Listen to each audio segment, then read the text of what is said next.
হাইকমান্ডের জোট বার্তা জানা নেই অধীরের। তৃণমূলের সঙ্গে আলোচনা চলছে, জয়রাম রমেশ এমনটাই বলেছেন।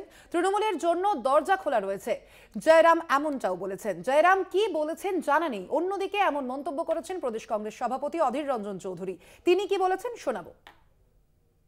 পশ্চিমবঙ্গের সিপিএম পার্টির নেতা মোহাম্মদ সেলিমের সঙ্গে আমি আমার কথাবার্তা শুরু করেছি, কারণ আমরা চাই পশ্চিমবঙ্গে বামের সঙ্গে আঁতাত করে আমরা নির্বাচন করতে। পশ্চিমবঙ্গের সিপিএম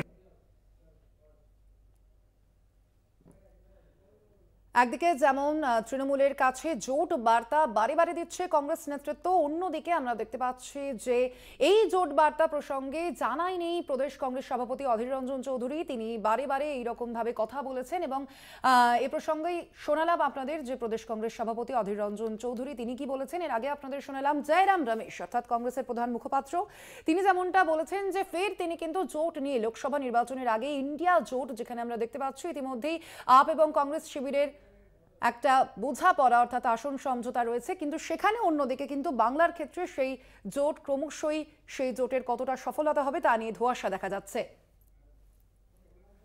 এ বিষয়ে আমরা আরো বিস্তারিত জানবো। ফোন লাইনে রয়েছেন আমাদের প্রতিনিধি কল্যাণ চন্দ্র। কল্যাণ, আমরা যেমনটা দেখেছি যে প্রদেশ কংগ্রেস সভাপতি বারে বারে একই অভিযোগ করেছে যে কংগ্রেসের যে প্রধান নেতৃত্ব, শীর্ষ নেতৃত্ব, তাদের যে কথা, তাদের যে বক্তব্য তা তার কাছে হয়তো স্পষ্ট নয় বা পরিষ্কার নয়, এবং এবার তার যেমনটা অভিযোগ যে জোট বার্তা যেটা দেওয়া হয়েছে কংগ্রেস নেতৃত্বের পক্ষ থেকে সেটাও তার জানা নেই। ঠিক কি অভিযোগ তার?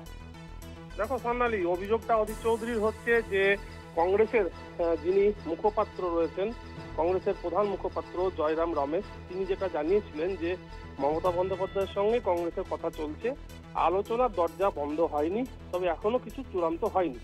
এই বিষয়টি কিন্তু জানানোর পরে অধীর চৌধুরী সে প্রশ্নের উত্তরে অধীর চৌধুরীর স্পষ্ট বক্তব্য যে তিনি সেই বিষয়টি কিছু জানেন না, তাকে জানানো হয়নি, তার বাইরেই কথা বলা হয়েছে এবং তিনি সিপিএম এর সঙ্গে আলোচনা শুরু করেছেন এবং সিপিএম এর যিনি রাজ্য সম্পাদক রয়েছেন মোহাম্মদ সেলিম, তার সঙ্গে তার আলোচনা শুরু হয়েছে এবং সিপিএম এর সঙ্গে জোট করেই তারা এগোতে চলছে, মানে এগিয়ে যাচ্ছে কংগ্রেস, এরকমই কথাবার্তা হয়েছে সেলিমের সঙ্গে।